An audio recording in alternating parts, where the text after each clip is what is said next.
Christian from KaijuPop.com, and today we're playing Velocibox. Velocibox. It looks like the Uniqlo logo, doesn't it? It's the Uniqlo video game.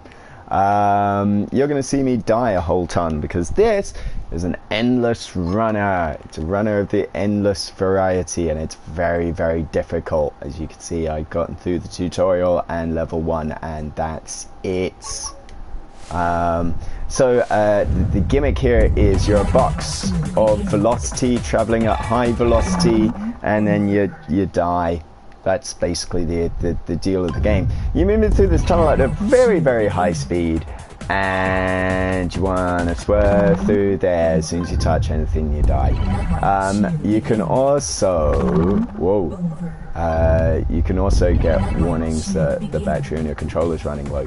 But you can you can also, you saw me do it for a second there, hit X, and that flips you from the top to the bottom of the screen. So you kind of want to do that to avoid obstacles on the floor to get to the ceiling, but also you can kind of steer in mid-air, so it kind of becomes like a jump kind of a thing. But this game is really, really, really hard. It is good at doing the thing of just instantly, as soon as it's saying game over, you just hit X and you're right back there, which is important. It kind of creates that super hexagon kind of a vibe, and I think that's what they're going for.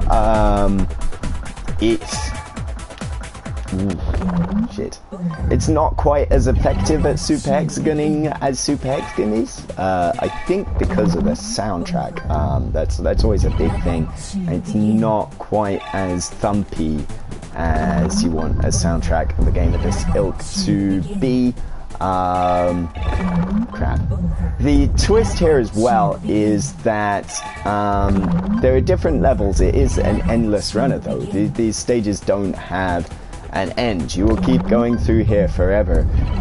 But you see what I'm doing to drive up my score is collecting those little cubes, the little non-Velociboxes, the stationary boxes, the inverse kinetic boxes, if you will. There you go. No. And when you collect those, you see there's a little number on the face that's facing the screen there, and that's going up, and that indicates how close you are to getting towards the next level. You want to get that number up high enough, and then it'll go whoosh, and then you'll transition to the next level in theory. But I don't think we're going to do it in this video, quite frankly, because I'm terrible at this bloody game, let alone when you're talking about it. Yes, so the trick as well is that not only is it that you're only scoring when you're collecting these things, and that's what's hindering my progression here, but also it's on a kind of combo thing. You have to chain getting those boxes together. So there you go. I had 2 there. If I then subsequently missed a bunch of cubes,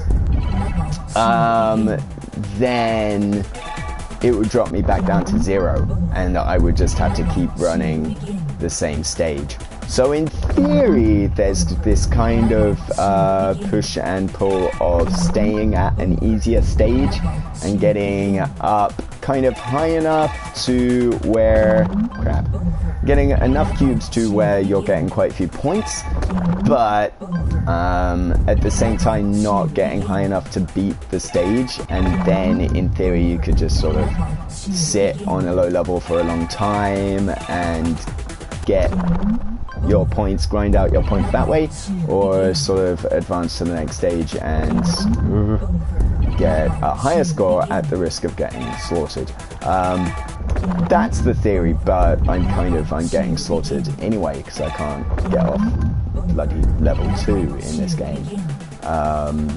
It's got a bored tutorial voice lady from the future in it because this is a video game.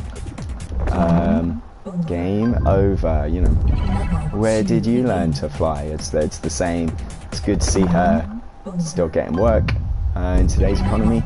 Very difficult thing. There's always like demand in video games for bored tutorial voice ladies from the future. So that's nice. Bloody hell.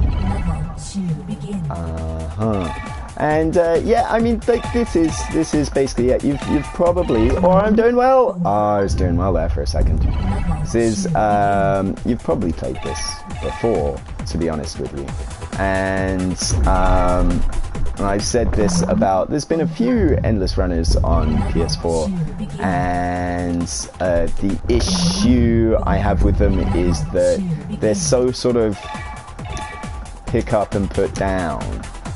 And they're so sort of this kind of thing where you die in 3 seconds without really a sense of progression.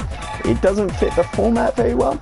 But that said, this is also on Vita, so I mean, I would think if you have it on Vita, because we're playing with European code here, and I have an American account on my Vita for decent games coming out on the store purposes. Crap. I don't know what the Vita version is like, but shit, I would imagine that it's the same. If they stuck load times in it in between, that would break the entire experience, but if they haven't done that, then I would imagine that this version of the game's better. I did it, look at that. Oh, I died right away.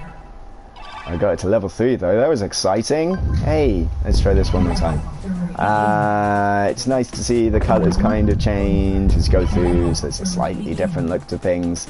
Now it's throwing shit that moves at you, but you know, that's another thing I'm endlessly going to die at. But so there's a couple of different modes. The play mode just lets you jump off at the last level, so that it saves after every level. There's also rank mode. This is what the leaderboards are based on, and in rank mode you always start at level 1. And level 1, don't get me wrong, no cakewalk. It in itself takes a bit of beating.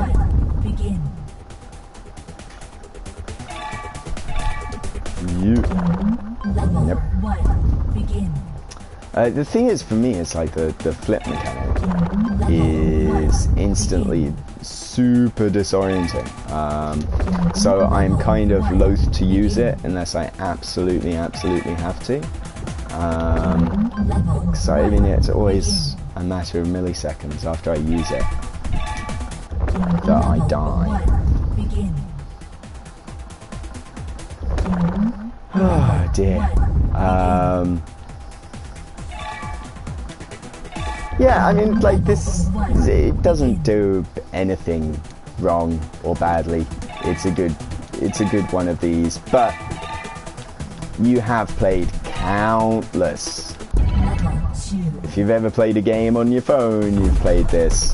You know, I mean, you have played countless times this particular game. As you see, like, so I've set a good score there, got all the way up to level 2, but I'm busted right down to level 1 next time I play, and that way it's kind of it's setting kind of fair standard for the leaderboards.